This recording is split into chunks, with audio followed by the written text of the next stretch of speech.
Welcome in, everybody. It's Tuesday night, another edition of the Joe Quill Show. After a long weekend, GWK, welcome in. Good to see you back here in the in the crowd tonight. I couldn't think of the right word there, and the crowd wasn't the word I was looking for, but it'll do. But we got a interesting show here tonight. I'm a little off kilter a little bit because of the fact that it is Tuesday night, not Monday night. So I do one show and then I'm off tomorrow night. But got some updates for you guys as well with also eligible coming up. This week we're fine. We have this thing called the Belmont on the 6th that we may be talking about as well. So a lot of different things that are going on here tonight as we get ready for another week worth of shows here. Um, so gotta tell you one thing that happened to me last night, actually over the weekend. So I like to do these parlays, and every once in a while I like to do those Philly parlays where if you have two or three different Philly teams going at the same time, it's like, yeah, I'll do a Philly parlay in honor of Big Dick Nick Foles. Um, so Sunday night, I hey, glad to have you on the show, man. Glad to have you watching.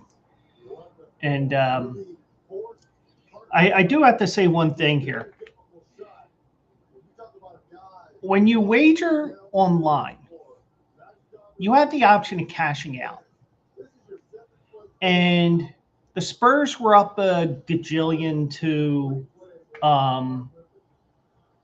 up a gajillion to Oklahoma City on Sunday night.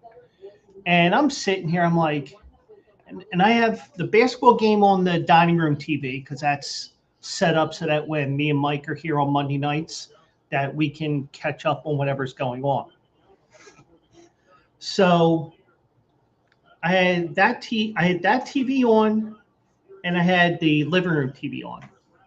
So as I'm sitting here, I look back, 1-0 Colorado, 2-0 Colorado, 3-0 Colorado. Now, mind you, I have the score bot telling you anytime there's a run scored in baseball or a touchdown in football or end of each quarter in basketball, whatever. But I didn't see the Colorado updates on the scoreboard, but they do come up. So I'm sitting here and I'm like, oh, that's right. I wasn't on Sunday night. Duh. Let me give myself one of those.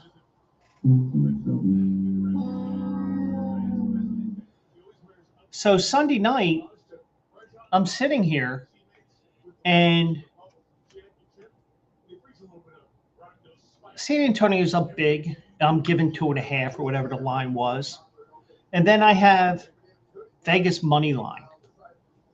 And Vegas is down 3-0 after one. I'm like, Colorado's back. This is a loss. Now, mind you, I'm only betting $10. I'm not somebody who bets big, but I talk a big gambling game for $10. So I'm sitting here. It's like cash out $1.43 or something to that amount. I'm like, you know what? It's not worth cashing out for $1.43. I'll just lose the whole 10. So I look back, 3-1. I look back, 3-2. So then the basketball game's over, so I turn completely to the other TV and I put my feet up. It's 3-3. I'm like, glad I didn't cash that out. And turns out Vegas wins 5-3. They're on the hill now. They're dormy. Well, golf term for match play, but technically they're not dormy because they can still lose. But turns out Vegas wins 5-3, and my $10 payout on my $10 ticket, mind you, I'm not, I'm not, I was like, what the hell? It's only $10. End up hitting it at plus 317, got 41.75 back. So, yay me. Got to use it on the horses, and I'm just recycling $10 again from their promotion that they have on there with the horses, where if your horse finishes second and third, you get your win wager back. Yeah, that was a nice hit. Now, am I complaining that I only put $10 on there? No. And the one thing I will tell you guys, and this is a lesson, not just for baseball. I mean, not just for any sport that you're wagering through whatever your favorite sports app is. Whatever you're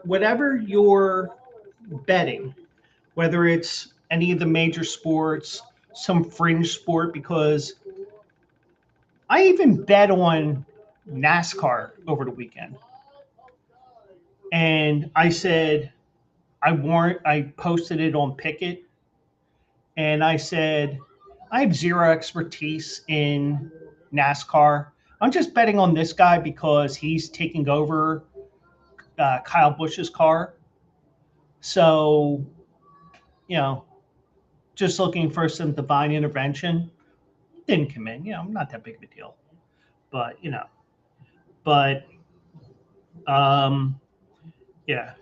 I mean, I could be a degenerate from time to time, but the one thing I'm going to tell you is whatever you do, whether it's actually,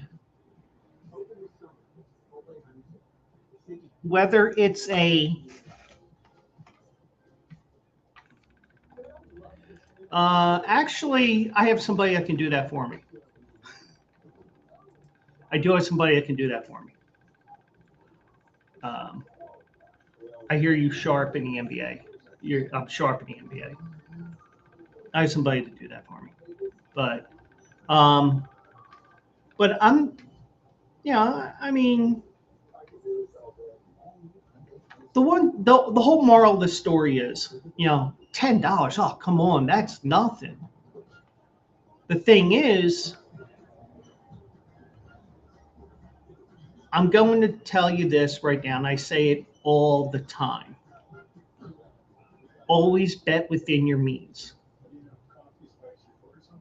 If within your means a $5 wager, then so be it. If it's 10 or 20 or 50 or higher, then so be it. But always make sure you have your bills paid up first, all that stuff that they tell you. And also, just make sure you're not putting yourself in a bad position. And, don't always go chasing after wins when you lose a bunch of money either. So, and like, I go joking around like when my dad was still alive, I was like, hey, Dad, you would have been proud of me after I hit this four leg parlay that paid $700 for $25. I said, Dad, you would have loved me because I was playing America's favorite game. He goes, what's that? How do I get this effing money out of my account? But, and here's a great point here. Sports betting is supposed to be fun. Nobody wins long term. Well, if you start winning long term, they start getting on to you. I mean, like, for example, you're hitting at the poker tables or the blackjack tables, whatever. It's like, come with me. You can't play here anymore. And there's videos of that on Facebook, Instagram, all that. There's some people that purposely go into these casinos just to prove that they're banned and stuff like that. So, but yeah, so always bet within your means. If you win, they limit you. Yeah. And and the thing is, you can put on there somebody somebody that's like, or like the Buster Douglas fight. Yeah, I'll put 10 on Buster Douglas. Yeah, that ain't gonna happen. Next thing you know, you're cashing this huge ticket because Buster Douglas knocked out Mike Tyson. I mean, you try to. I mean, the way GWK is mentioning there, you know, sometimes you put in a losing wager so you don't mess things up, but then all of a sudden you're making a hit with that. So, but um, but yeah, so always bet within your means. I will always tell you that.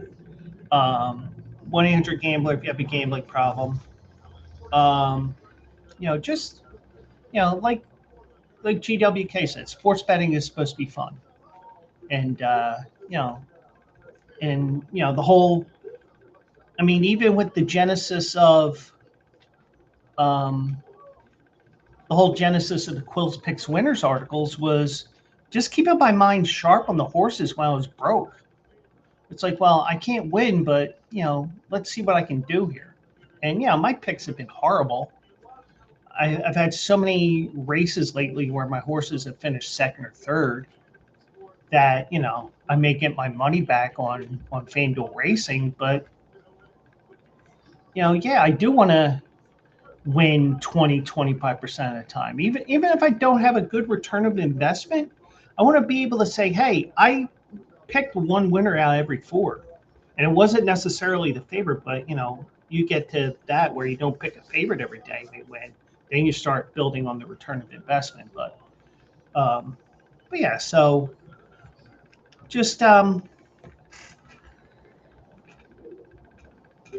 remember, always bet within your means, especially when we talk about all those things with the show here. So now coming up on the show tonight, I do have some things that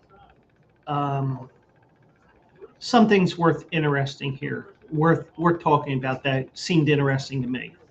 The Knicks made the NBA Finals last night. Should the Philly fans root for New York? And this is an interesting scenario that I saw earlier today, and it's like, there's two options that Fox 29 here in Philadelphia gave. I'm under opinion 3, which we'll get to in a minute. We had a no-hitter last night, the first no-hitter in Major League Baseball in 2 years. There's an historical twist with that no-hitter. We'll get to that. Josh Jacobs was arrested today, or apparently, yeah, he was arrested today. We'll get into that. We're going to look ahead to Saratoga because that's next week. That's all part of the stuff that's going on here. And, we'll give you a Q&A racing stable update. We're not an official ownership. The team that's losing right now, Houston. Houston threw a no-hitter last night. They won 9-0.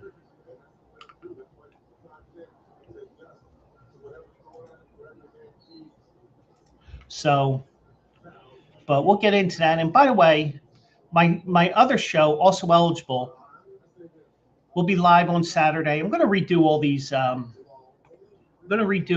these cards and wallpapers, as I call them. We're going to be looking at Churchill Downs this weekend. They got a bunch of stakes races here. They already drew them out. I haven't even seen how the fields look yet, but they have a couple of different stakes races on tap here. Give you a little bit of a preview for the Stephen Foster next month. So you can watch it on QandARacing.com. You can watch it here on Twitch, twitch.tv/Joe Quills. You can also watch it on my YouTube, the Q&A Racing YouTube, and the Q&A Racing X account as well. So, our Q&A Sports Zone account. So you can check all that out here. And I'm going to be working on some new. I mean, this is a new one, but I'm just going to have to resize it because I figured a thing or two out after I created the slide last week. Um, so we had an interesting thing that came up on my interesting situation that came up on my X account today because I was posting my article I had from earlier today because of the fact that I just didn't. I did not get in. I could not do any writing list. I just could not get in the mood. I was getting really tired too. So the caffeine wore off. My evening caffeine wore off on me. So I saw this today. I was like, this is an interesting scenario because the Knicks, they destroyed the Sixers. They destroyed the Cavaliers. Now, before we get into that, I do want to share one thing here. Except I didn't share it on there. Let me find it here real quick. Is it on my Insta stories?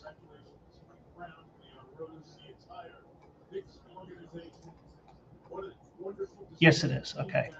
So if you follow my Insta story, if you follow me on Instagram, pineapple.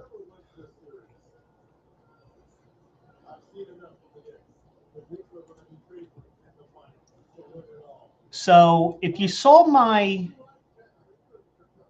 Insta stories tonight, now this isn't leading to the conundrum that we have in Philadelphia. There's an interesting trend right now. So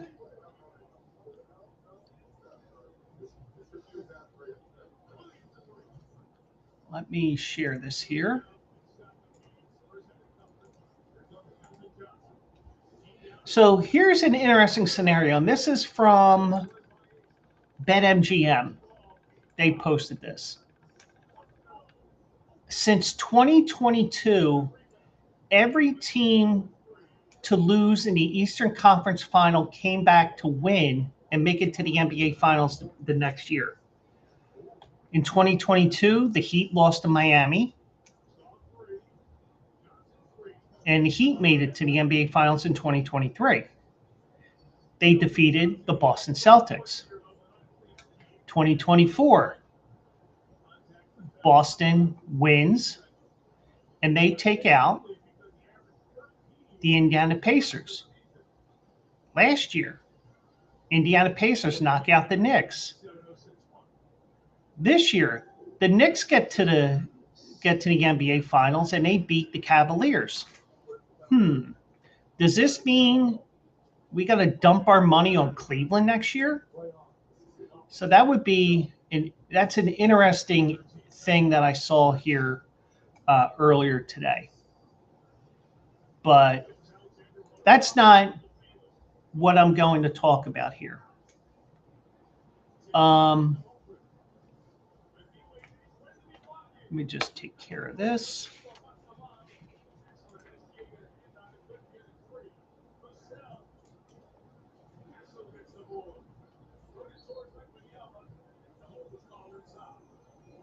Yeah, I should have did it the other way. Okay. So I was sitting here. I posted my article for tonight. Yeah, and the one thing that sucks about Assiniboia Downs is their first race isn't until 8:30, and the race that goes off isn't until like 10:30 our time because they're in Winnipeg. But Fox 29 here in Philadelphia came up with a very interesting poll here. And I want to see if they still have this on here or not.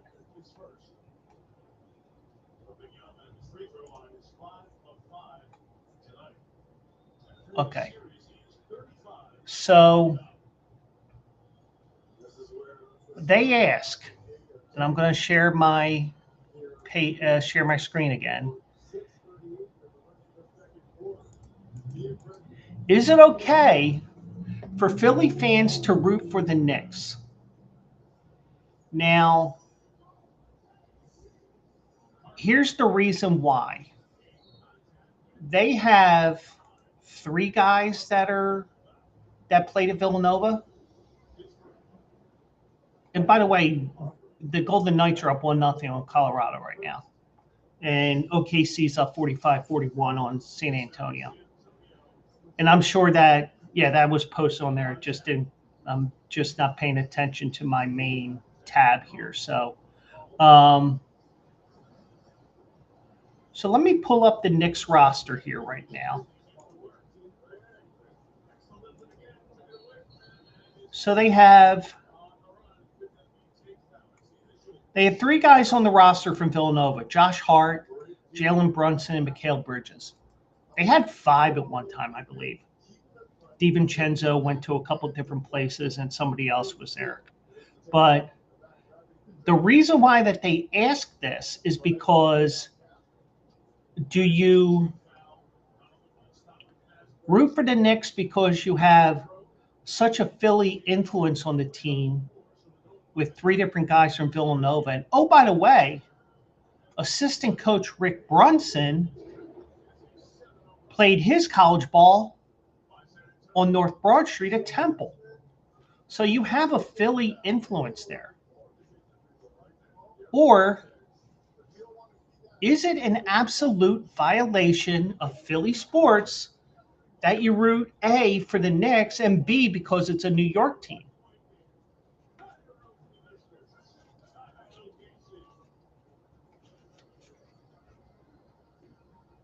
You see the conundrum here.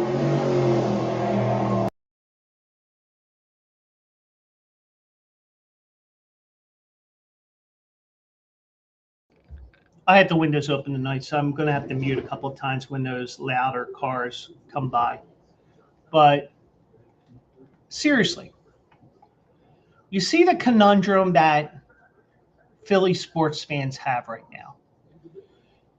You have Mikal Bridges, Josh Hart, and Jalen Brunson that I believe they were on both national championship teams. They weren't just on one. I believe they were on both. So you're talking about guys who've been on 2 national championships for Villanova, even though we get into that Philly. Are you really from Philly? No, I'm from Villanova. Because Villanova is considered Big 5, even though they're outside the city limits in Delaware County. But you see why that is such a tough question to answer. Because we had those 3 guys who played at Villanova. I guess I could call them kids because, I'm an old fart. But you have 3 guys here who went through Philadelphia and Villanova, won maybe 2 championships, and then through trades and whatever, they end up in New York. Now, some fans, and I could see this here, some fans that are sentimental to Villanova will say, yeah, we'll root for them. Why not? While some people will say, oh, no, that's New York. That's the Knicks. That's the team that destroyed the Sixers 4 straight, blah, blah, blah, blah, blah. Well, they ended up losing. They ended up blowing out the Cleveland Cavaliers in games 2, 3, and 4. And if they didn't play with their heads up their ass for the first 3 quarters of game 1 probably would have been a blowout. Which leads me to this here. And I'll get back to that thing here. So a couple different facts here. This was TNT. last night.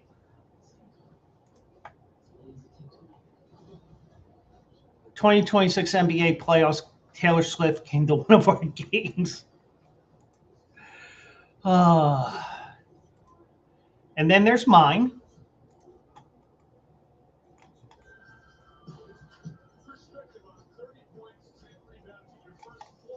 And there was mine that I created through AI.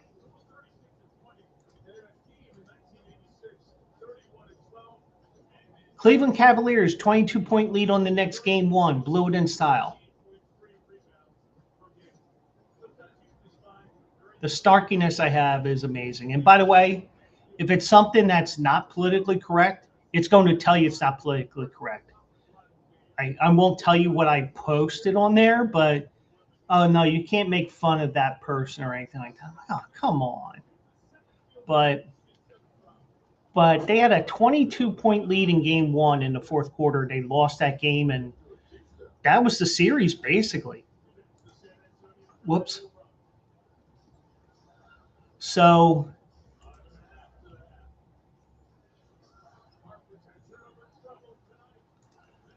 but here's a crazy stat here. And this you're probably not going to see too well here because it's so small, because it's just somebody taking a screenshot of their Microsoft Word Excel file, that they created.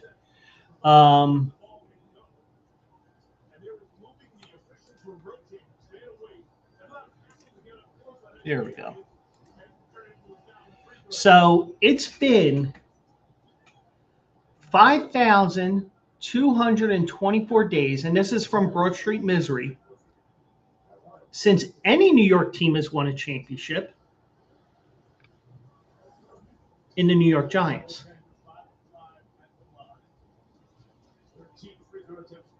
It's been 6,047 days since Yankees won a World Series.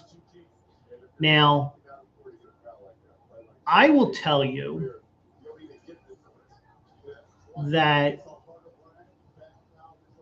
the fire Charlie Manuel started on Halloween night when the Phillies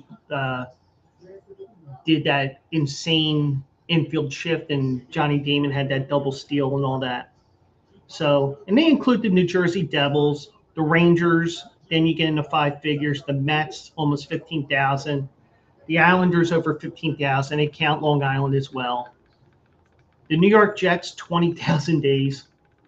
It may be 20,000 more before they win again, but the New York Knicks, as of right now, mind you, I think this was as of today, whatever.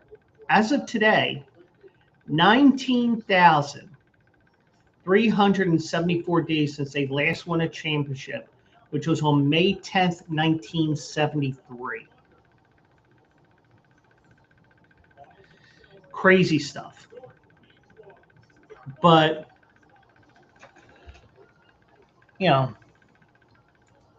that long-starved city of New York haven't won a championship in over 5,000 days since 2012. Boo fucking who. I dealt with 25 years of hearing about the curse of William Penn. I actually got interviewed by ESPN back in 2008, and I never saved that file, so... And I hit the wrong button there. So I was actually interviewed. I forget who the guy was, but he died a couple of years ago. But he one of his assistants. Hey, do you know about the curse of William Penn? Yeah, I know all about it. Cool. You want to be interviewed by ESPN? Yeah, sure. Why not? So, but I'll tell you what.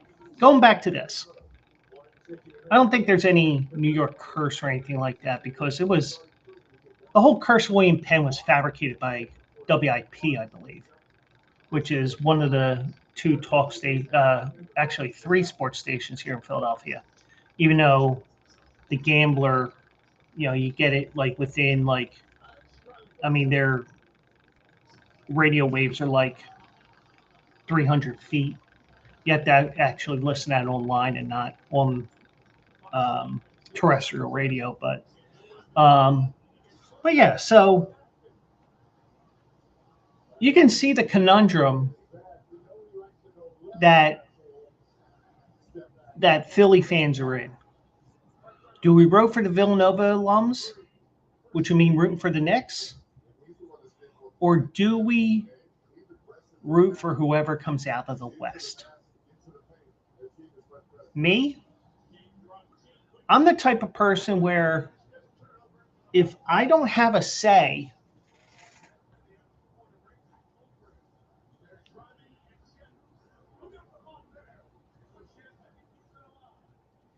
and I am getting corrected right now.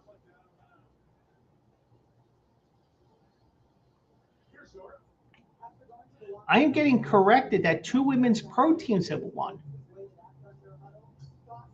Hey, this isn't my story. So I mean, yeah, all right. So the New York Liberty Bibbities did win one. Uh,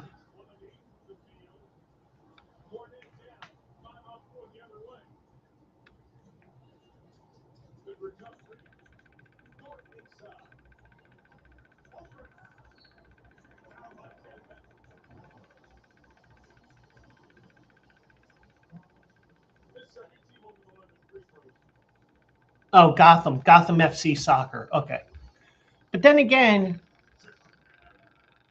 they don't include MLS on that thing there from Broad Street Misery because, trust me, I was invited to go to the Eastern Conference Final in 2022 or 2021, and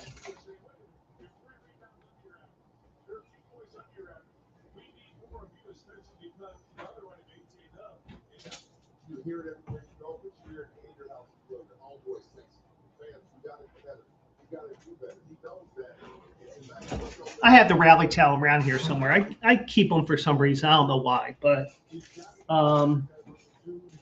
so I was invited. I was like, yeah, sure, I'll go. I just won't tell them that, you don't take me to those elimination games because ever since the Phillies won Game 5 of the 2009 World Series, I'm like 0 for 6 or 7 on elimination games. So, but I'm the type of person that's going to think elimination game, meh.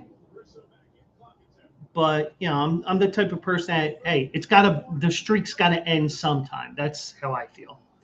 But in 2021, the Philadelphia Union hosted NYCFC. At least I think it was 21. I don't know what I did with that rally towel.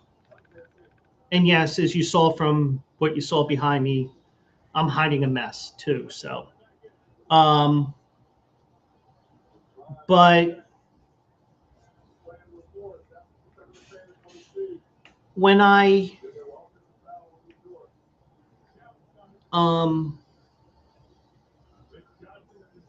I went to the game and we were in the,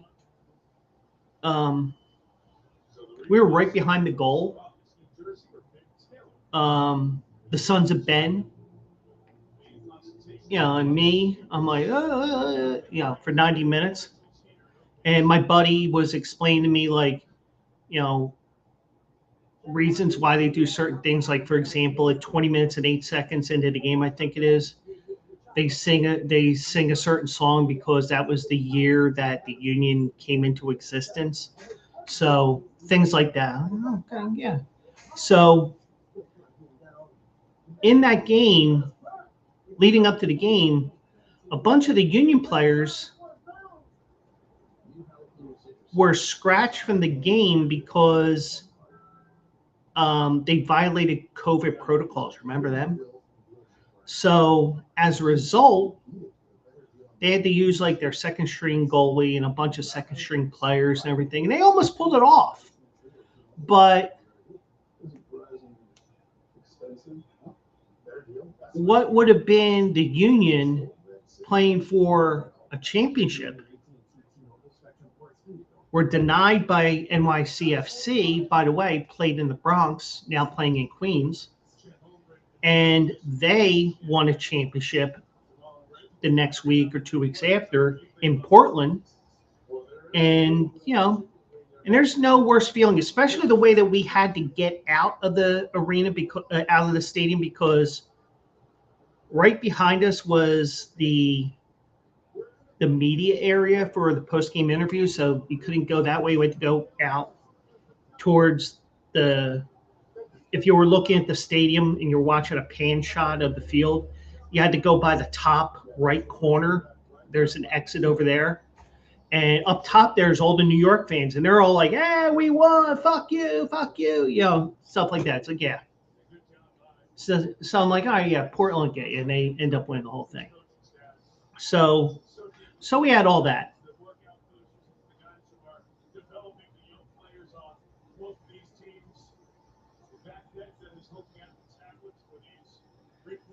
So I didn't have any,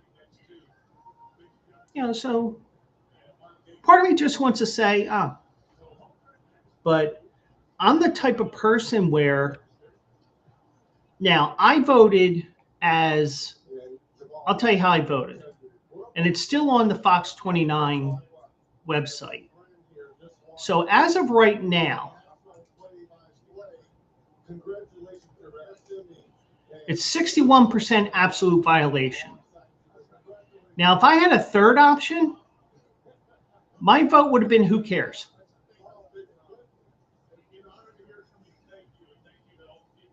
Because of the fact that I'm the type of person where if my team gets eliminated, I'm watching for the sake of who cares? Whether it's Boston and LA, which are the two hated teams in the league, or or in this case, New York and probably OKC, because OKC's up 11 right now. But I'm just like, if I don't have a dog in a fight, I'm watching for the sake of the entertainment value, and not because of not because a team from a rival city 90 miles to the north or to the northeast is going to win a championship. I mean, in some ways, yeah. But I just think that a lot of what you see, as fabricated as can be.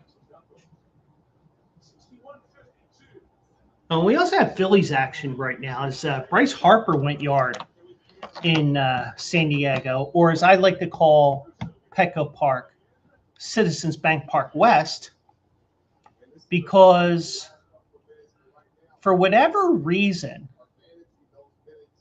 the Phillies always win out there. They always win a series 2-3, 3-4, 2-2, 3-3, 4-4. But I'm not. I mean, and there's the run. So I'm always of the belief that unless there's something really a bad call that really screws my team over, like when the Mets beat the Phillies in 24. And I had it as my banner on my Facebook page all winter. The ball's going over the bag, and it's not even close. It's like middle of the bag. The umpire called it foul. Do the Phillies win that game and win the series? No. But it's like things like that where if it was like a one-run game late in the game like it was, then I would have been pissed. But you got your ass handed to you 3 out of those 4 games, and you caught the wrong team at the wrong time. But Kind of like with the Sixers. They caught the wrong team at the wrong time because they were just getting on a roll. And they have been on a roll ever since, winning 11 in a row. But you see the conundrum there because you're looking at a team who many are going to root against, because of the fact that you don't have any, it's that city up to the north. It's kind of like Ohio State and Michigan, that team up north in Ohio State's view. But I couldn't care less either way. I really couldn't. But I'm there for the entertainment value because of the fact that the Knicks beat the Sixers fair and square, and they beat the living crap out of them 3 out of the 4 games. So, nothing you can do. But, like, for example, Carolina totally outclassed the Flyers, but I kind of want to root for Carolina because Rod Brindamore, a former Flyer, is the head coach of Carolina. But I'm also kind of rooting for Vegas Golden Knights because they're kind of like my second team because of my friends out there in Vegas, But, but it's more the entertainment value more than anything else to me than it is rooting against the team. Now, if it's Dallas Cowboys, yeah, that's a given, or even the New York Giants. But, but for the most part, you get beat fair and square. Who cares? Now, if it's a bullshit call that eliminates you, then yeah, I'm going to be pissed off. So there's cases when you do say root for the team, not root for the team. At this point with the NBA finals as of right now, who cares? When it comes to the NHL final, right now Vegas is up 1-0 in the first.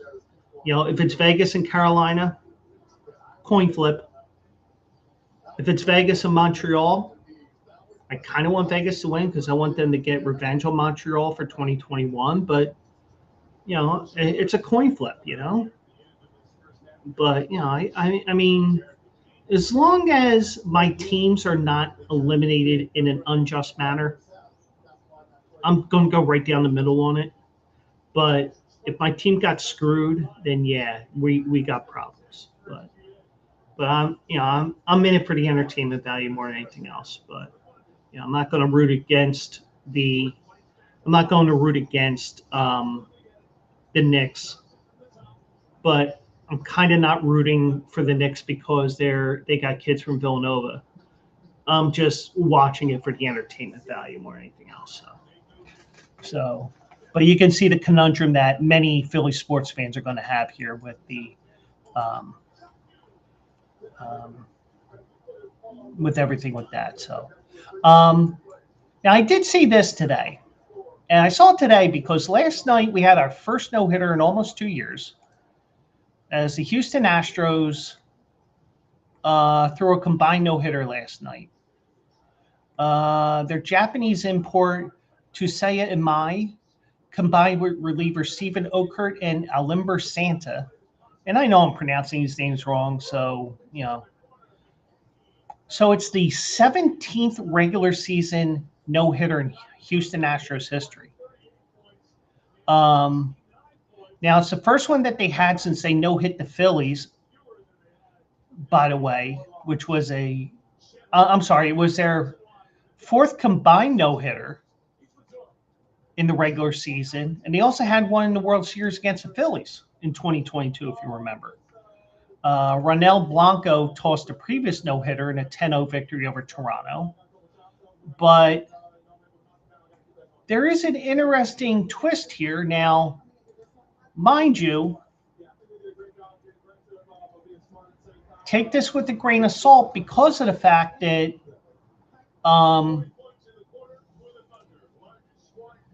This is something that I saw today from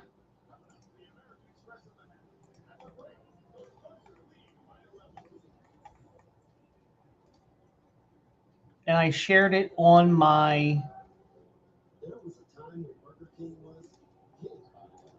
Insta stories as well. And this is from Tops on Instagram. Whoops.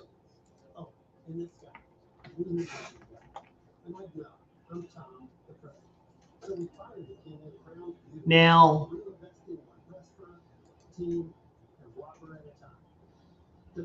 the pitcher for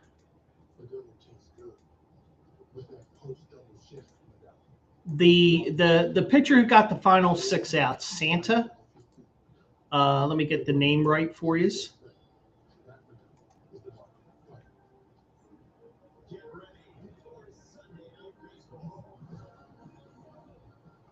Where did it go? 1 second.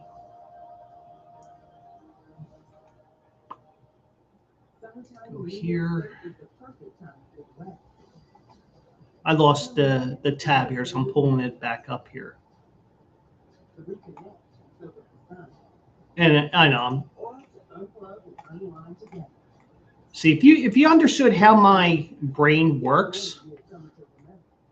So Alimber Santa made his major league debut and fired 2 perfect innings to complete the no-hitter.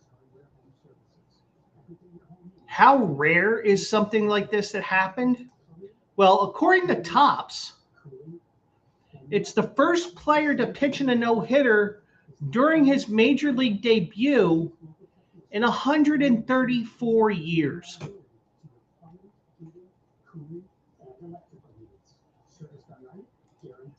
And I have this.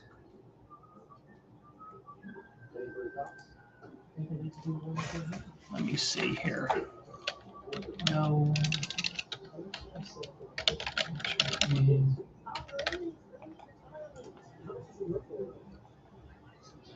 The only other pitcher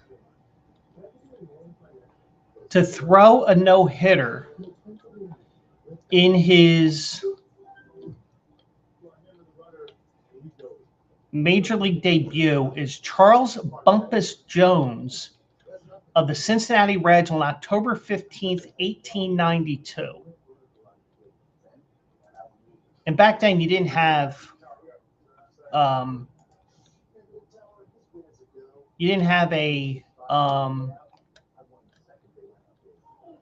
World Series until 1903.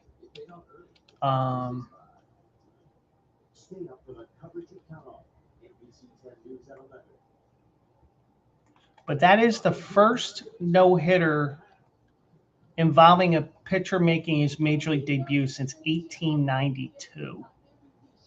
So that is an amazing stat there. And I did have this.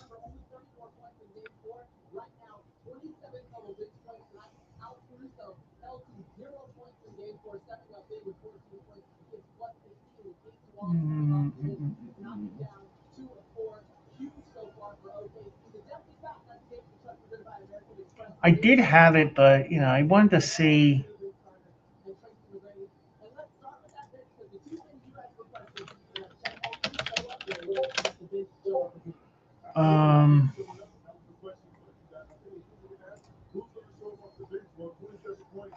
This was against Pittsburgh in a National League game on October 15th. So they didn't necessarily have the schedule was so much different back then because everything was by train at the time. So, you're trying to get from city to city, because you're going as far west as St. Louis and Chicago. So you do have all this traveling that they do. So, but yeah, so crazy thing that happened last night, because you put a pitcher in who's making his major league debut, and oh, by the way, just put a little added pressure here. Yeah, you see that hit number up there?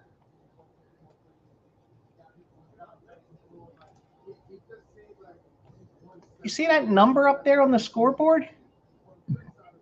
That's right. No pressure on you, because we're up 9-0, or whatever the score was in the 8th inning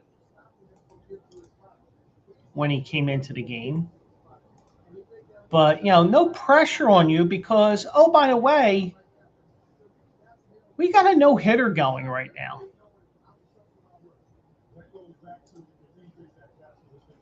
So he came into the game.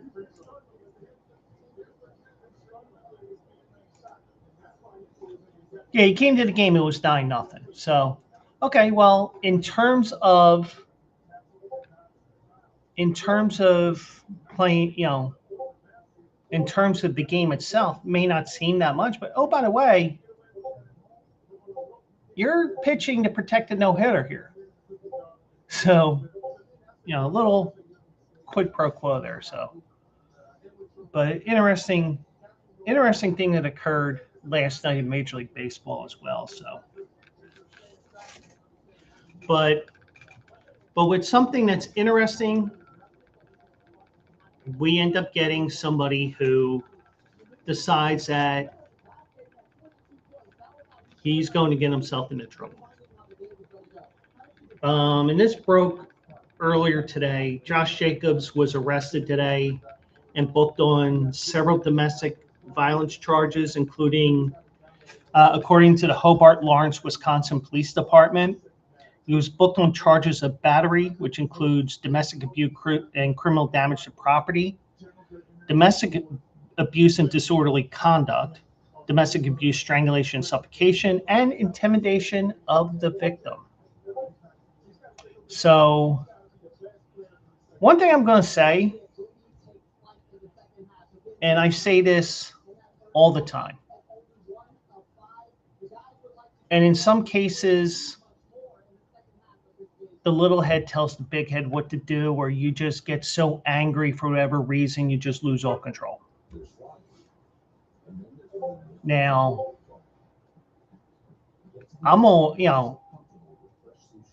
I've always been told, oh, you got a short temper, you this, you that, I think I've matured in my years, but, but the one thing is, just don't put yourself in that position. That's what I always say. Just don't put yourself in that position. Because if you do, you got all kinds of issues here. So as of right now, when this article is posted, and forgive me for showing the top of my head and rubbing my eye here because my eye itches. So the strangulation and suffocation charge is a felony. The other 4 charges are misdemeanors. So the disturbance actually happened on Saturday. The police department said this is an active and ongoing investigation. No further information. Jacobs, through his attorneys, denied the allegations.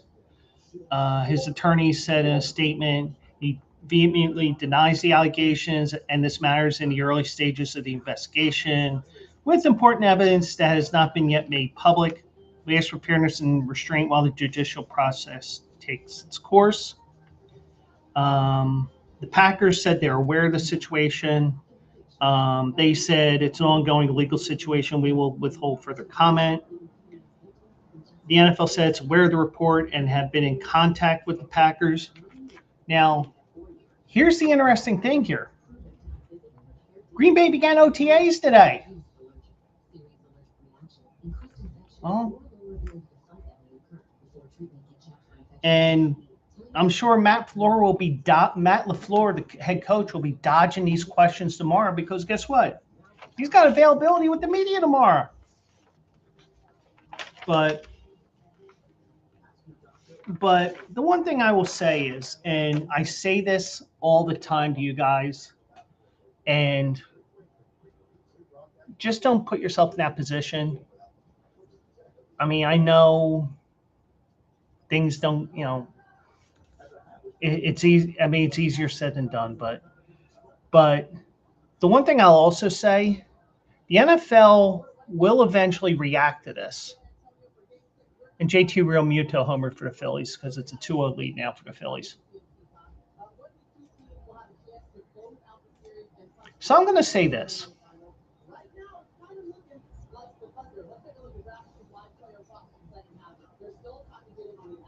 It could happen. The judicial system takes its course, takes its situation, and you have everything happens. It's and he gets thrown in jail or whatever, gets convicted, or they hit a plea deal, or the woman in this case gets scared. So many different things can happen. Or they just go through the whole case and he's found guilty or he's found innocent or whatever happens. So you're looking at everything here. The NFL may pull him from the roster and put him on the commissioner's list or whatever they call it, where, okay, well, we're not going to have you play, but we're not going to suspend you. But they're not going to put, and we've seen it many different times for all different situations here. They're not going to make a disciplinary decision until this case is resolved.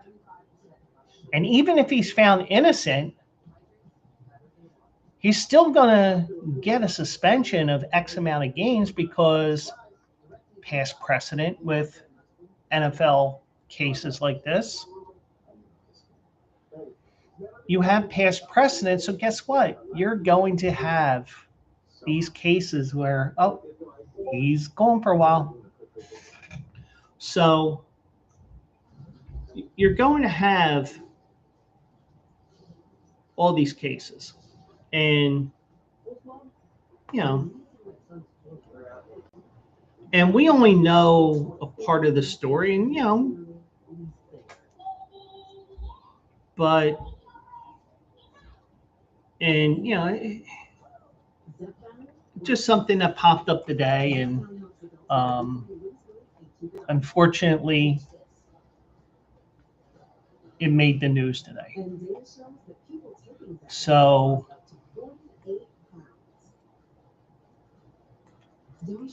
and I know this is like, I mean, I kind of don't want to talk about it, but it's something that came up and I'm light on stories tonight. So, but yeah, so, I mean, we've seen it many times in the NFL where there's a domestic violence thing or and something that violates the personal conduct policy. They're going to let the law take its course before they jump in. So if you're a domestic violence advocate, he's going to get his time. It's just that it's not going to be right away because they're going to let the courts handle this first. So, and that's the one thing here, because I'm talking about this more in the collective bargaining aspect, labor law type thing, because I kind of, with my sport management background and, my union steward background. So I have some things that couple of different points of view, but, they're not going to make a rash decision. I get the feeling if they're going to put him on a commissioner's list, so to speak, or whatever Roger Goodell calls it, or what the NFL calls it, I wouldn't be surprised if it's like as soon as that third preseason game is finished. You know, the next day, well, Josh Jacobs, he's not going to be playing regular season ball. He's on the commissioner's list. They're not going to do it right now because, truthfully, he's in jail right now, according to this, because there's no bail on him from what I've seen. And that may have changed since I printed this article up. But whatever it is, the league is not going to respond right away. But they're not looking the other way. They're investigating. They're going through everything. They're looking at all this information. They're going to go from there. So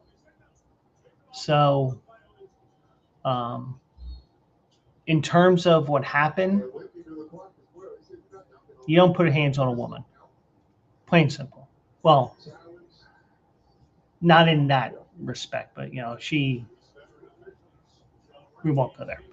But trying to turn it into something funny, but it's hard to do so. But yeah, so just remember,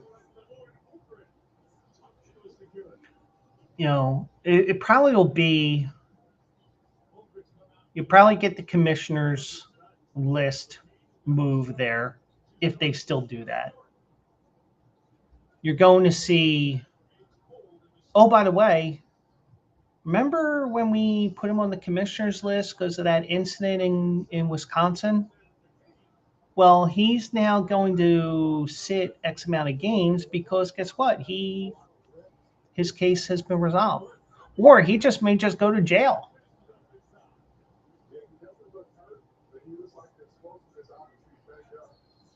But so much could be done between now and then. Because I mean, who knows the way?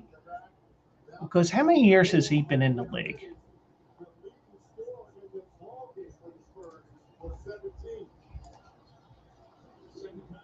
He's been in the league since 2019. So this will be 19, 20, 21, 22, 19, 20, 21, 22, 23, 24. This is his 8th year.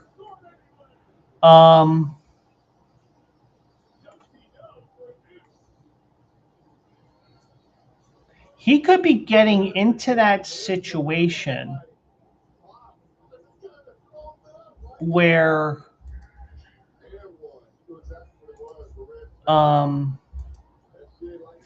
it may be by the time the NFL gets around to suspending him, he may be out of the league. I don't know what his contract situation is, nor do I care. But we know how running backs, for the most part, start falling apart after that first contract, except for Saquon, Josh Jacobs, and a few others. But I could see by the time this gets mitigated and litigated by the NFL, once the court system handles it, he may be out of the league. But they may just, I imagine they commissioner list him. But, you know, the troubling story, and, you know, kind of didn't want to talk about, but this is something that came up today that was breaking news on the ESPN site. So, but yeah, so just something that we can keep an eye on. So now for a little sorbet. Once again, I'm going to remind you, also eligible live every Saturday, 10 a.m. Eastern, 7 a.m. Pacific, on QandARacing.com, on twitch.tv/Joe Quills, as well as Q&A Sports Zone on X, Q&A Racing, Q&A Sports Zone on YouTube, my YouTube at Joe Quills. So we're going to be looking at Churchill Downs, and let me take a look here because I haven't been looking at the field yet. I'm more worried about what my race is going to be tomorrow for race of the day, and they still haven't posted it. But I think they have 7 stakes races here. They have the Audubon Stakes on the grass going a mile and 1/8 for 3-year-olds. That has a field of 10. The Shawnee Stakes Grade 2, that's a mile and 16th on the dirt. That has 7, and that's for older fillies and mares. You have the Old Forester Mint Julep for older horses on the grass going a mile and 1/16. You got the Aristide Stakes, that's going 6 furlongs on the main track for older horses. You got the Regret Stakes for 3-year-old fillies going a mile and 1/8. You got the Blame Stakes going a mile and 1/8 for older horses. You might see one of these horses ending up in the Stephen Foster in a couple of weeks. And then you got the Arlington Stakes on the grass. So you got 1, 2, 3, 4, 5, 6, 7, 8 stakes races in a row, or 7. So we're going to look at some of those races. I don't know which ones yet, but we're going to get into that on Saturday. As of right now, AJ will be joining me. And he's been picking winners a lot better than I have lately. So, And Trey Turner has gone yard, and he hit a bomb. 434 feet according to ESPN. And the Phillies are now up 3-0 on the San Diego Padres at Citizens Bank Park West, a.k.a. Petco Park. So I do have some updates here. My horse Shippy did have an informal work at Gulfstream this past week. Doing everything he's supposed to be doing right now. Hopefully they give him a freaking name soon. And I think what they may do is it may turn out into a contest, and if it does, I have a great name for it. So, and they're starting the second period in Vegas right now, 1-0 Golden Knights. Golden Knights looking to sweep. So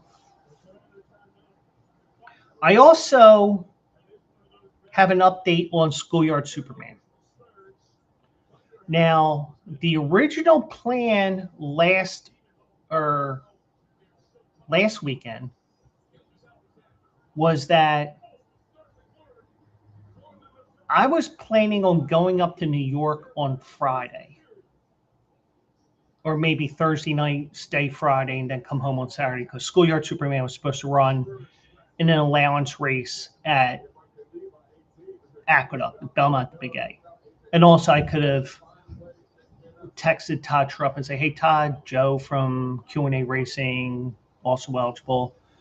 Just let you know I'll be up there, because I said, hey, I do want to get up there before it closes. So the race that they had planned on Friday, this past Friday, never filled. So, and this happens a lot of times in horse racing, and we went through this last week, where I showed what's called a condition book. And they show the races that they plan on running. Some races fill more than others, some don't.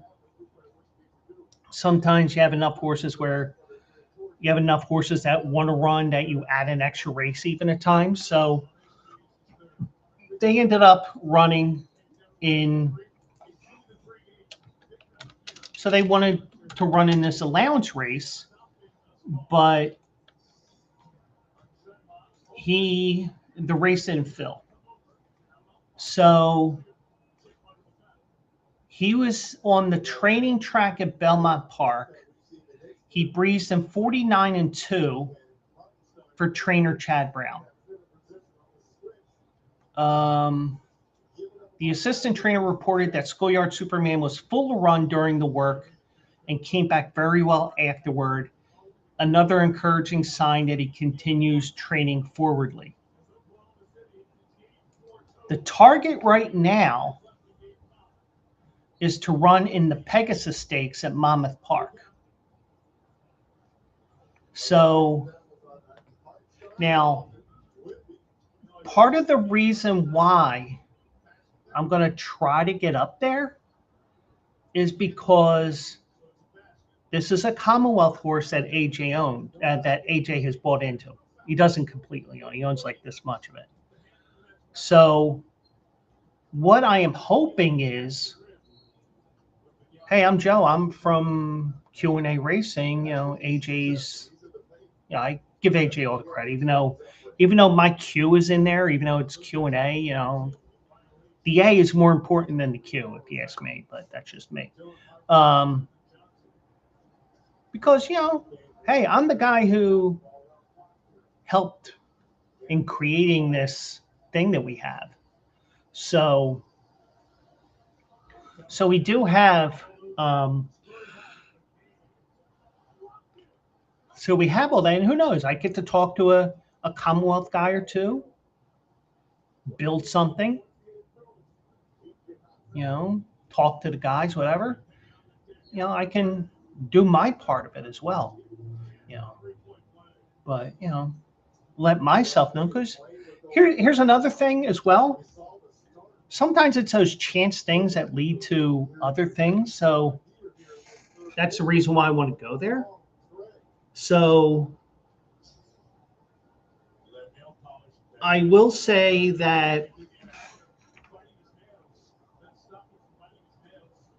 I could, like, for example, with this part of the country, for those that are watching that are not familiar with the way horse racing is in this part of the country,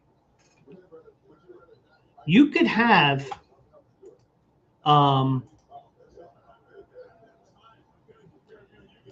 you have so many tracks in this area. You have Belmont, the Big A, running right now. You have Parks. You have Monmouth. You have Delaware Park. You have Laurel. You have Penn National, even though I highly doubt he goes to Penn National, but you get the idea. If they wanted to run Schoolyard Superman in a New York bred stakes race, like, for example,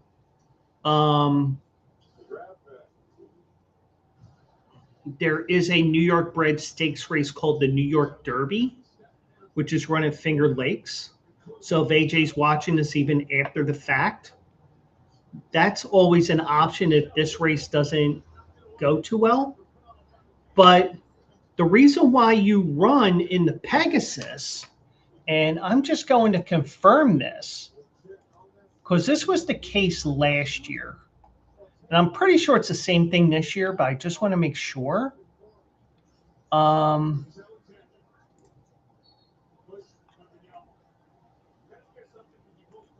If Schoolyard Superman, or actually any horse, so let's pretend other horses have a chance of winning.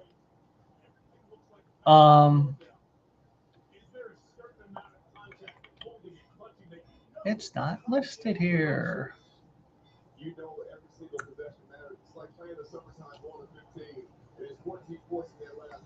Alrighty, let me see here. Plain B. Condition book. Actually, I could do this. And I know, being a one-man show like this, it does. And it's on the 13th.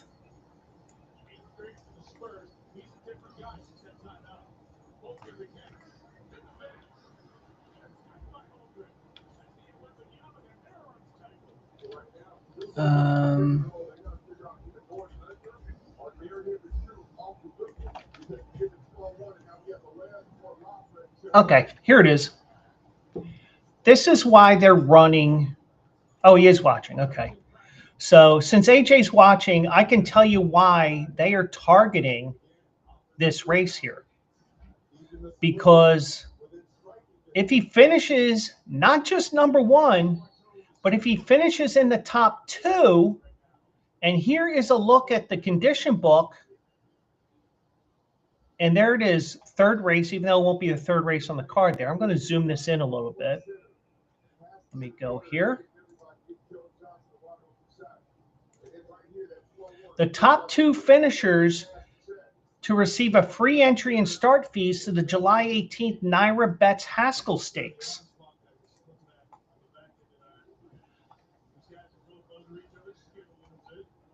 I'm getting to it. So this is why they are. This is one of the reasons why they're running him in this race, because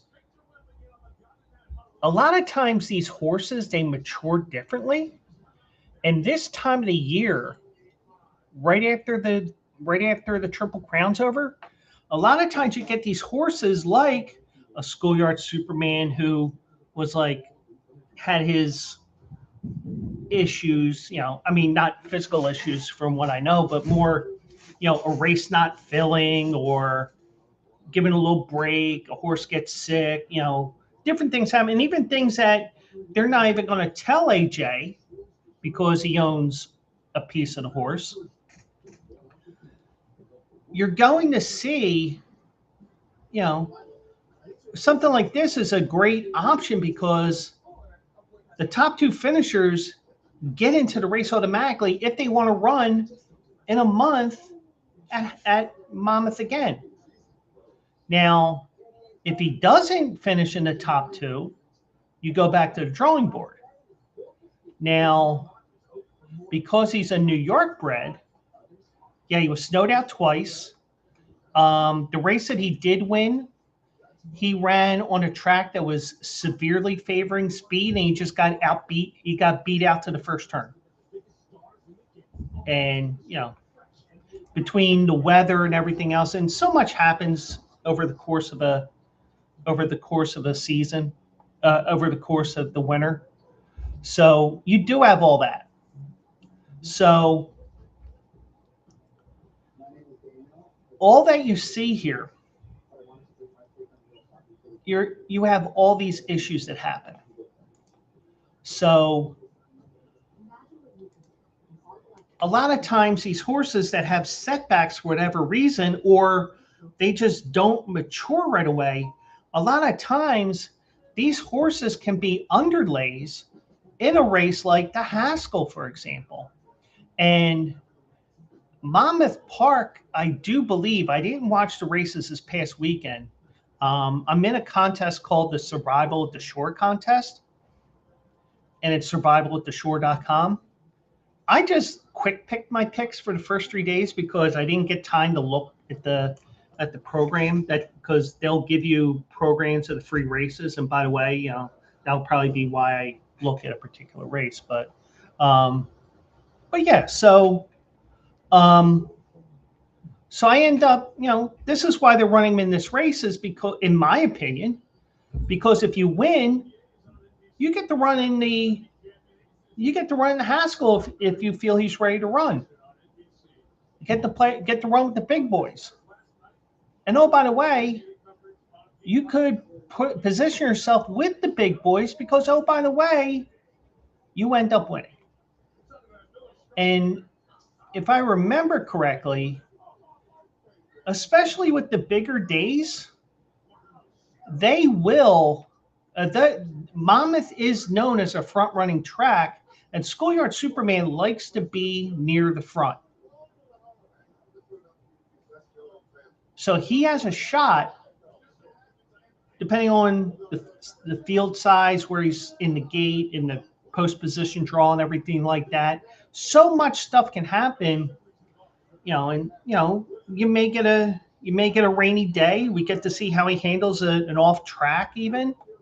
So many different things here that we can look forward to here, but it appears he is on track for that race, and every horse has setbacks, but but I will tell you that if there is a setback where he does not win,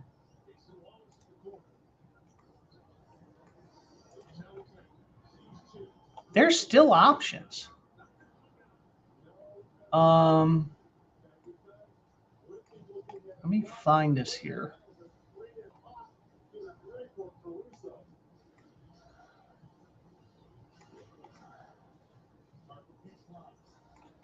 Matter of fact, here it is right here. This is the nomination form.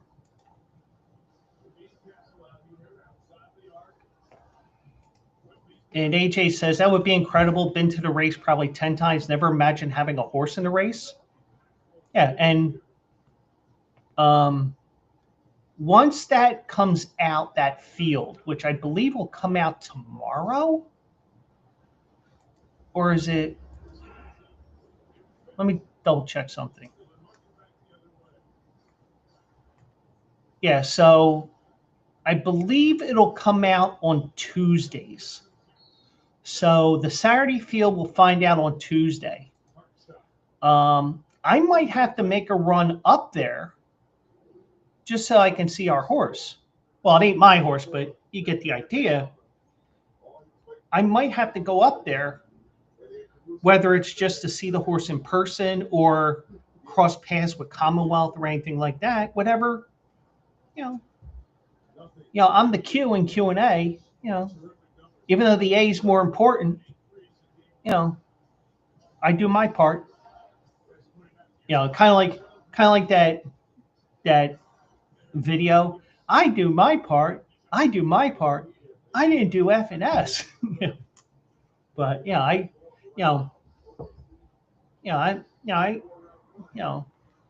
but I do want to share this as well because I'm a glass half full guy, but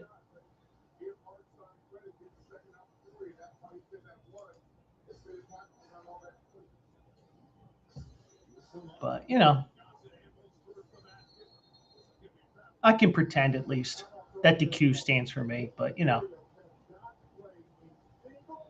but since we are the driving forces behind us for the most part, at least I think, but I will say this: if, let's say, he finishes third, fourth, whatever, and he doesn't get that top two finish to get that invite, the free invite, there is an option on the table.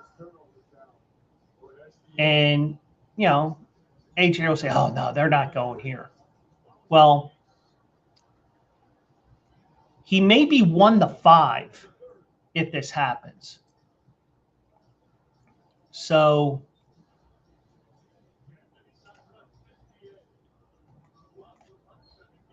and the fact that I know that this is a race at Finger Lakes is proving my degeneracy to a whole new level. So at Finger Lakes, because Schoolyard Superman is a New York bred, and I'm just going to confirm that here real quick. Horses. Let me just confirm it, because if I'm wrong, then forget I'm telling you this.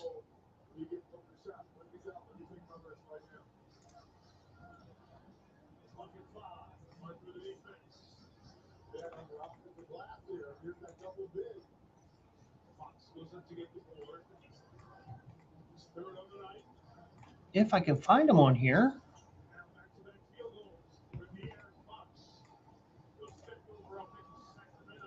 And I know AJ responded, but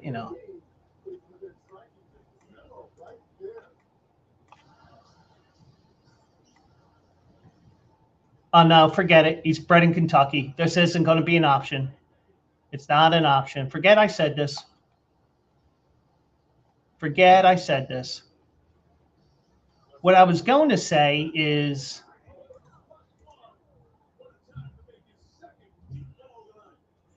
if he was bred in New York, which he's not, apparently.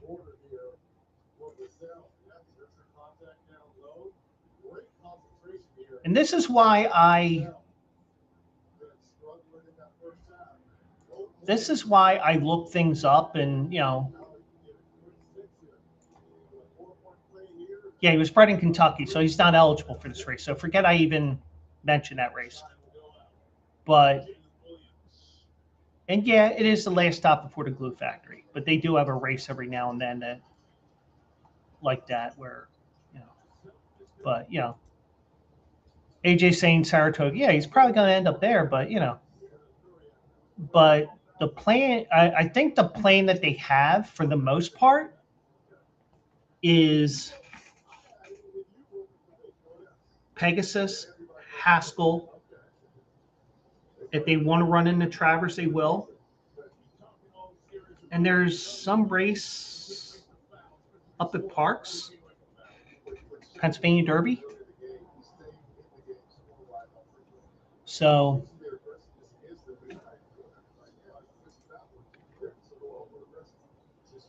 yeah, 9-point game, 95 to 86. Phillies are up 4-0 at Citizens Bank Park West, as I like to call Petco Park, because the Phillies could be total dog shit and they win. They can be. The Phillies could be last year's Colorado Rockies, where Colorado was at that point where you could roll a die and that would come up more often than a Colorado Rockies win at one point in the season. The Phillies always seem to play well at Petco Park. I don't know what it is, whether you have a good team or a bad team or a team that's lost 10 in a row, they mysteriously find ways to win. So, now, I have to correct you on this because there's the mile and there's the dirt mile. I know where you're saying the dirt mile, but I don't think he's bred for the turf.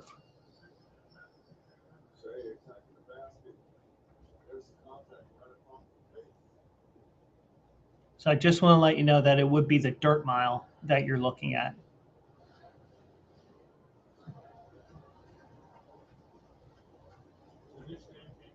So that is an option as well. And the Pennsylvania Derby is positioned in perfect position for the Breeders' Cup. It's 6 weeks before the big day. So,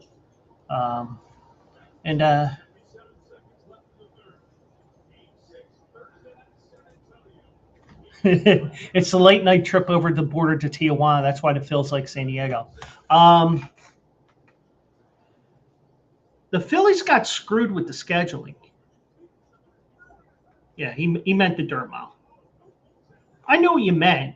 It was just that, I'm just helping those that are watching or like that actually know some horse racing and are saying, what do you mean the mile? That's on the turf. He doesn't run on the turf, but the Phillies got no breaks with the schedule. That's why the Phillies had to play Saturday when the Mets rained out and Baltimore rained down on Saturday, but the Phillies played. So, because the Phillies normally would have had a 9:35, 9:40, 10:05, 10:10 game in San Diego, our time. But because it's a holiday and ESPN picked up that game, it was a 6:35 Eastern time game. So they knew that there's a short window so that the Phillies can get on the plane and get out to San Diego. So as a result, they were trying to get that game in because, oh, by the way, you're playing an American League team who only comes in to Philly once every 2 years. So, and Woodburn and Superman in the Breeders' Cup. But what about Shippy? Even though he doesn't have a name yet, you know, because it would be fun to. Now, it would be interesting as hell to see both our horses in the Breeders' Cup Juvenile.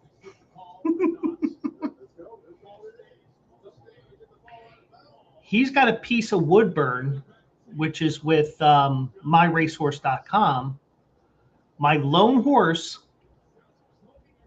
is with my horse Shippy, and he agrees Shippy too. Even though I call him Snippy. We don't want to sniff him yet because,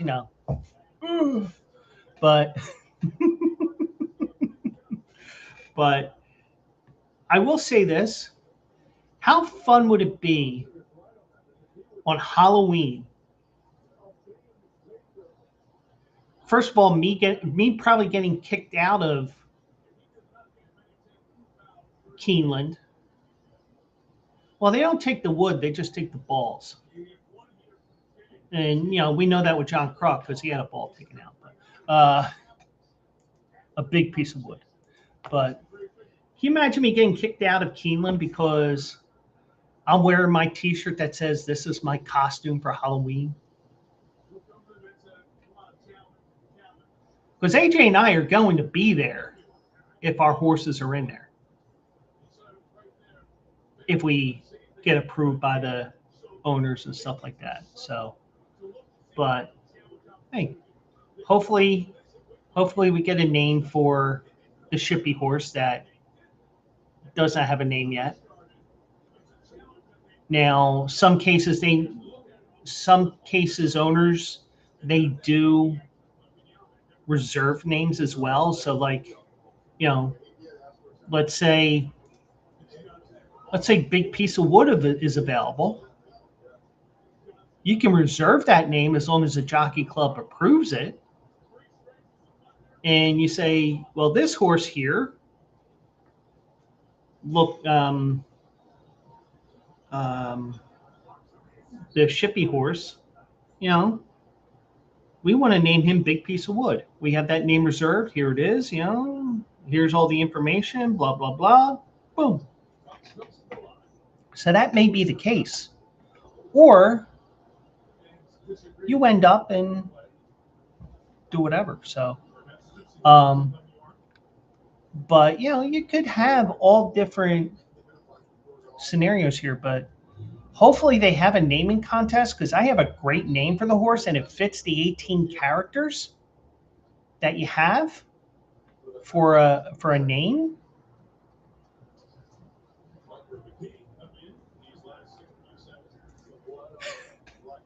You got to dress up for these races. I'm not looking forward to that. I want to be in a hoodie and sweats like John Fetterman. Well, you're about a foot shorter than John Fetterman. And Fetterman's a lot uglier than you. And also blonder as well. Yeah, you got to Fetterman. So a one-term guy from Pennsylvania. I don't see him.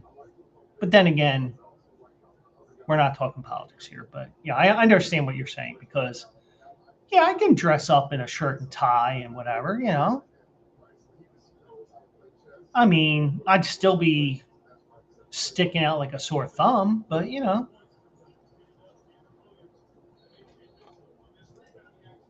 the Adam Sandler look, yeah. Yeah, I mean, Halloween's about the time I start pulling the pants out from the drawers because of the fact that here in the Northeast, it starts getting a little cold. Even I got pretty damn cold here after we went to 95 last week. And he likes Fetterman. Well, I'd like him a little bit, but I don't like him because he's from Pittsburgh or that area of area of the state. So,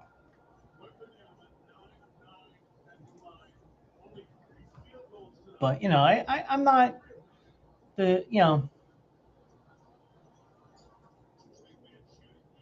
I'm the person that votes for the best person for the job, even though a lot of these elections right now, it's been who sucks the least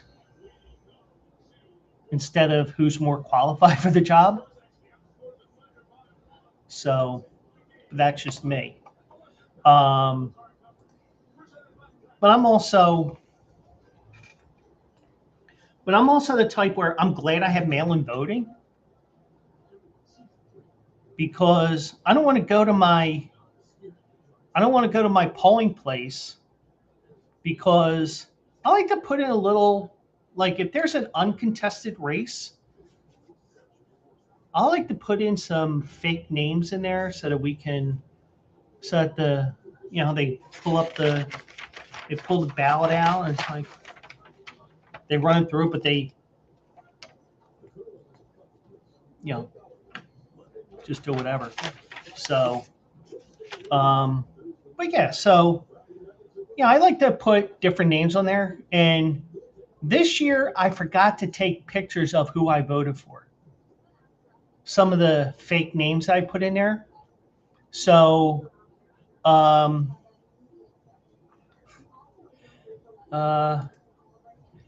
you got to have him move to Pennsylvania.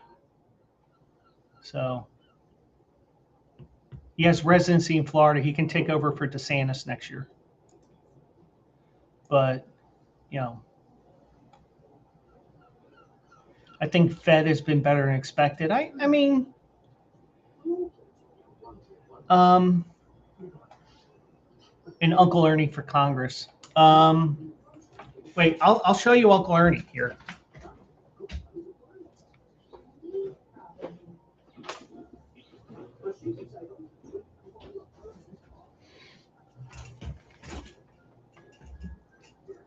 Hi, Ernie. How are you?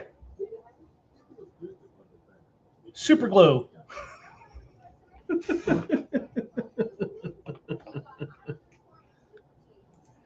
And that was a Manny Machado home run. So it's 4-2 in the fourth. Nola's starting to do Nola things. And by the way, I did not go with my latest handicapping angle when it comes to baseball. On FanDuel, they have the early win where if your team goes up by 2 or more runs in any game,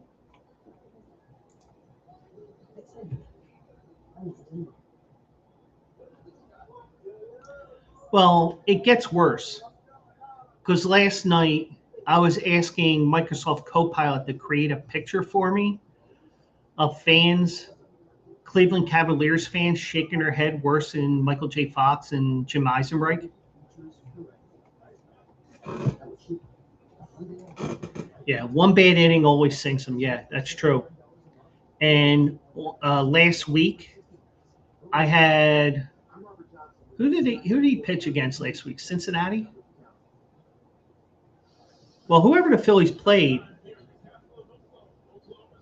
I hit that promotion, put money on whoever the Phillies were playing.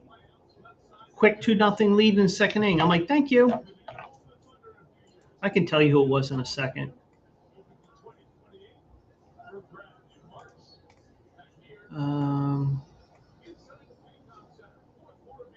Let me find it here.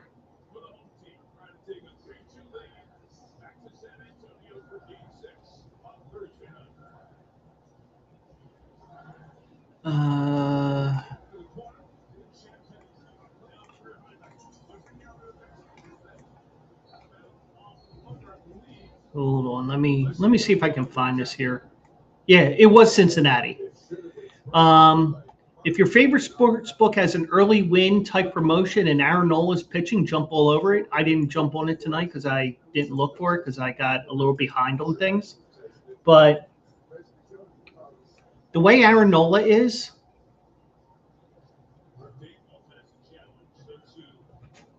as we've gone into Phillies talk here, and this is why when we do this show, I always say, and whatever comes up, the Phillies issue is the lineup. You get past Schwarber and Harper, and there's literally nothing. Agreed. Brandon Marsh has had some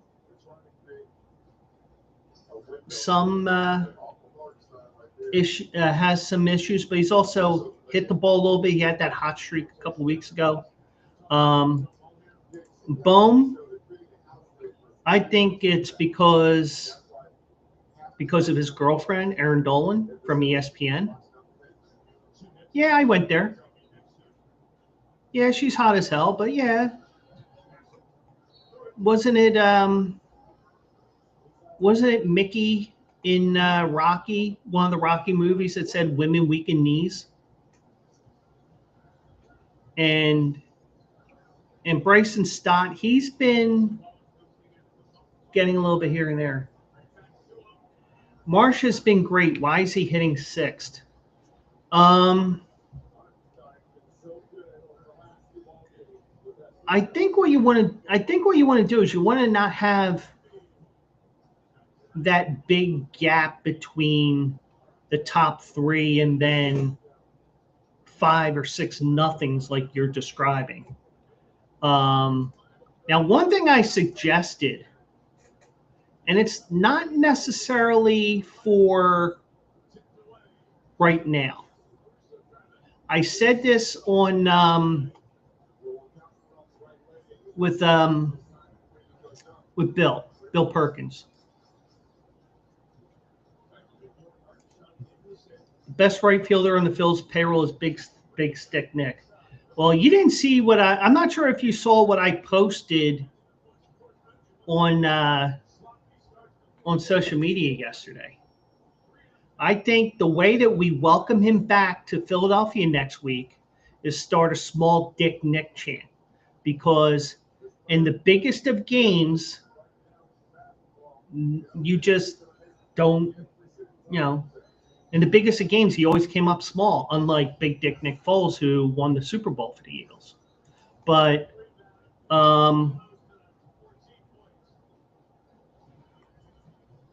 am I looking for here? Now, Crawford has cooled off, Justin Crawford. And this is where you want to see him adjust. Nobody can drive him in hitting 8th. Agreed. But Edmundo Sosa has been really cold. But like the one thing I said when I was on Bill's show a couple of weeks ago, I said, they're not even playing Edmundo Sosa. They're just playing their same 9 guys every game. You got to get these guys out there every once in a while. And Edmundo Sosa was getting big hit after big hit in his limited time last year. And yeah, it might have been a fluke, but but the one thing I would say is not necessarily right away. It may not be until next year when Justin Crawford has a full year under his belt. I think Justin Crawford is the perfect one-hitter for this team because he doesn't go for the home runs, even though he did hit 2 so far this year, I believe. He's the type of guy that I want at the top of the order, somebody who's a threat to lay down a bunt and get a bunt base hit, somebody who's going to steal bases, so that you have somebody like Trey Turner in the 2-hole. If he starts hitting, then you get first and second. But I also like Crawford. Yeah, I agree. He's going to be a beast. But I kind of like Crawford in the 9-hole because you get Crawford on base. Then you go to Turner, He gets on base. At worst, you have first and second. You can go with the double steal there. And oh, by the way, now you got second and third.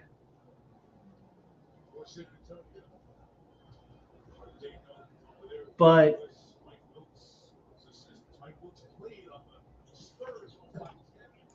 yeah, it's very possible. It's very possible he could be an all-time great. And so much can happen between now and 6 years from now when he ends up being a free agent, if he does get to free agency. But I will say this.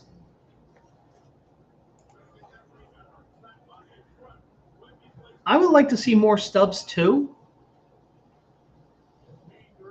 At least if you take Stubbs down to the minors, even though you got to float him through waivers.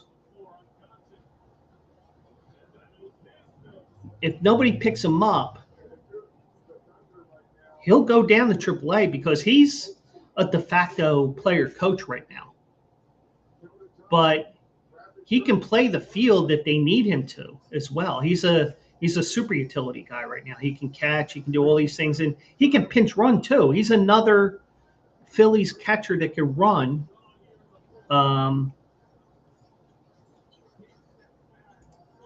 Yeah.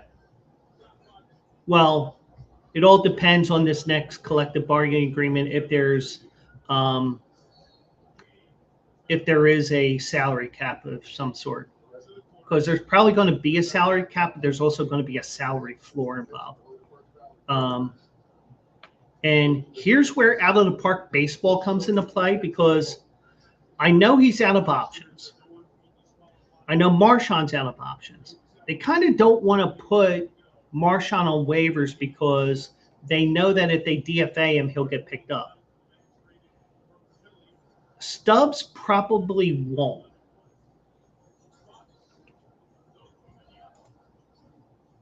Mm-hmm. Yeah. So, but without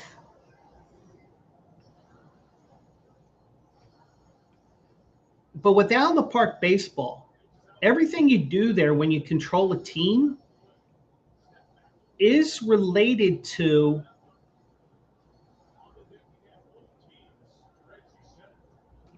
never going to have a cap.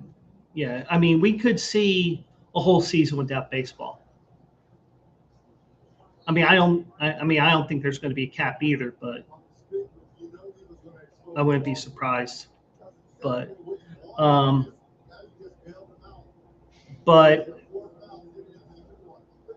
this is where we get into that gray area where if you do have a move where all the moves are based on everything that baseball rules are, like, for example, the trade deadline, the expansion of the rosters, the playoff setup. Everything that you have in baseball in terms of how the league is run and moving people in the minors. The only thing that they don't have in the game is minor league roster limits. That's the only thing that they don't have. But you can sit there and you can learn a lot about how moves are made and how many players are on a roster and 40-man rosters and all that. So, and if they lock out, we pivot to foot golf or whatever they call the sport. But yeah, I can see that. But out of the park baseball is great because it will, even if you're a fan of baseball and you want a thinking man's game like that, you can actually sit there as if you're the GM and try to make trades by the trade deadline, trying to do this move, trying to do that move. You get like an Aaron Nola situation where you float the idea, hey, we want to get your confidence back. Let's have you go down to Lehigh Valley for a couple of weeks. Aaron Nola can say, I've been in the majors long enough to say, here you go. I'm not going to AAA. because after a certain amount of time, certain amount of major league service, you can refuse any demotion. All these little things that somebody will say, oh, they need to send him down to AAA. Well, you can't send him down to AAA because he's got enough service time to tell them, hey, I ain't going back. I ain't going down to AAA. The only time I'm going down to AAA is if I'm doing a rehab assignment and I'm not injured. But you have that situation here, and even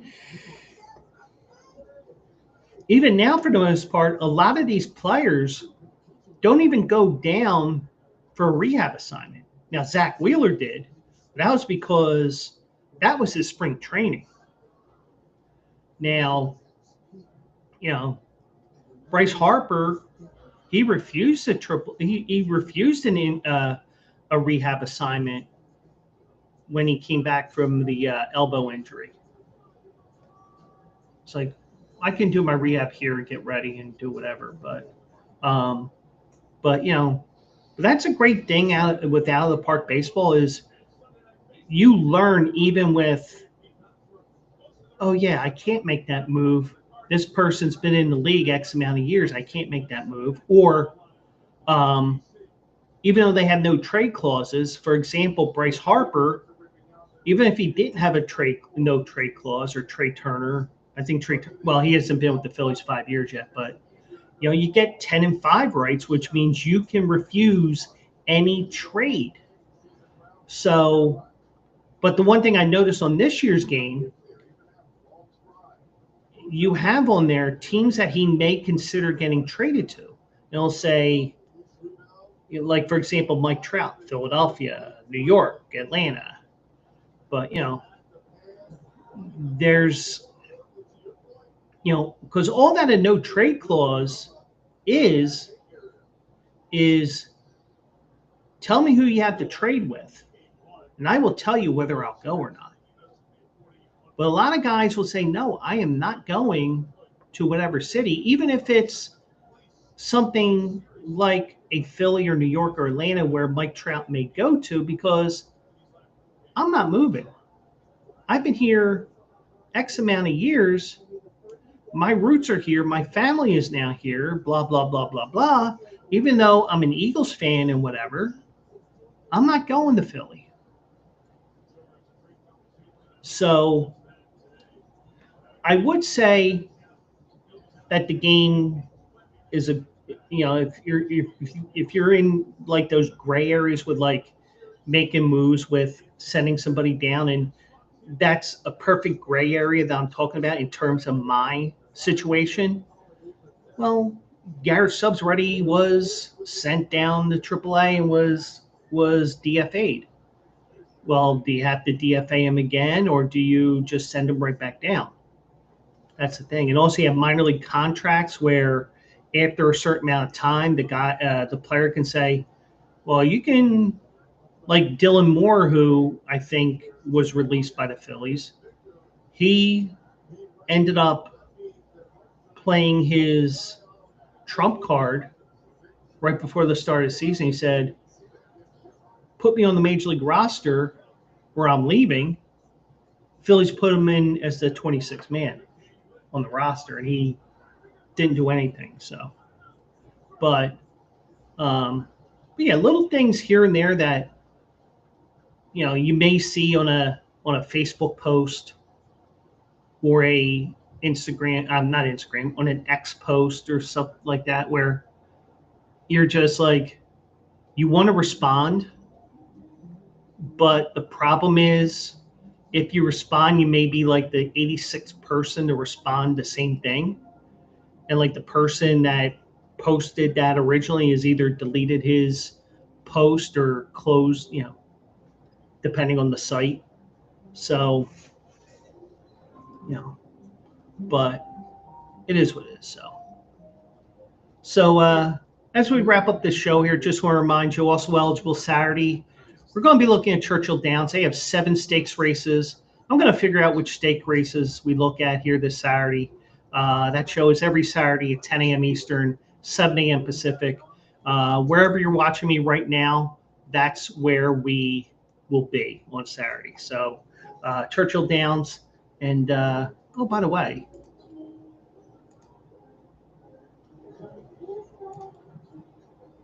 I forgot something here.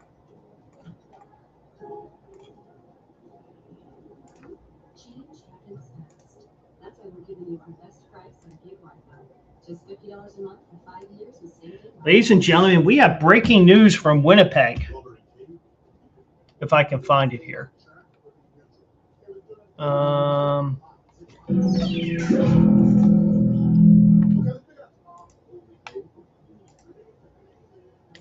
I did give out a winner tonight, but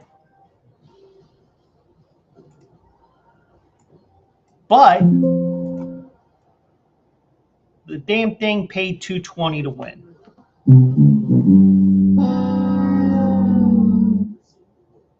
Like I said in the article today, it was a win percentage pick, not a return on investment pick today, but a winner's a winner. And yeah, that puts me at 1 in a row. But I haven't even looked yet, because my main source for my races that I look at has not updated what they're looking at for the rest of the week. And they still haven't. So guess who's...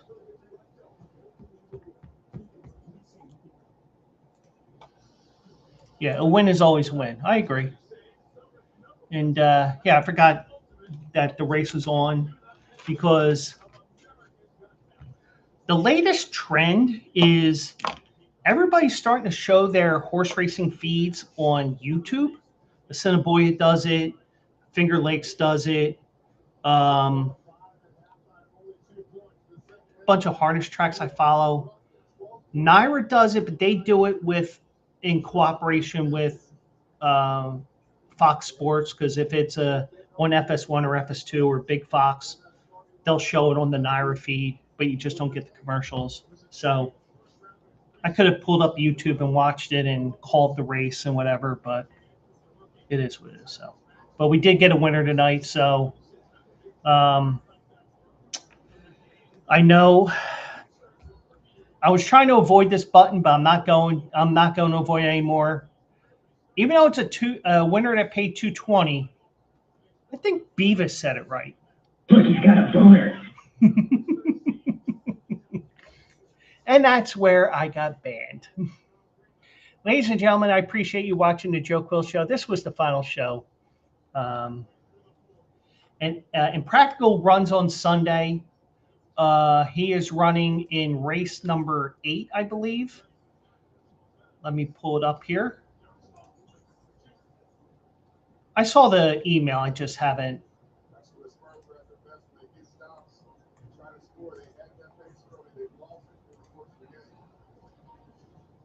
Yes, he's in a maiden special weight. He's facing older horses in this race, 3 and up.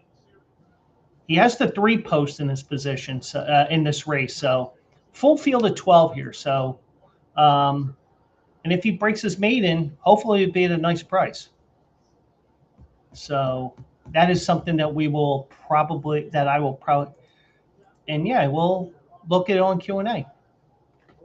So, and hopefully we get a winner. Now, I know that AJ will not be at Churchill Downs this Sunday. I know I won't be at Churchill Downs on Sunday.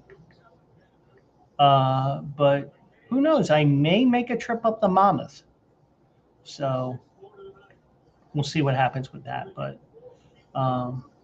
yeah, so that is going to be it for this show. Thanks to AJ for helping with chiming in there.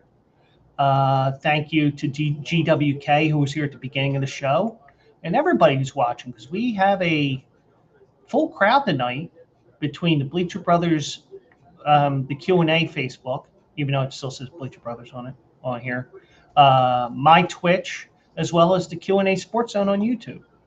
Thank you, AJ. Do appreciate it. And no show tomorrow. It's Wednesday. So I will get some things done.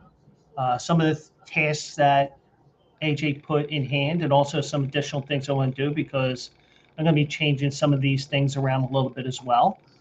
And we'll be back on Thursday, me flying solo again.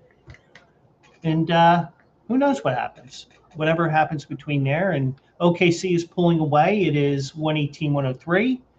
And VGK is looking to sweep Colorado.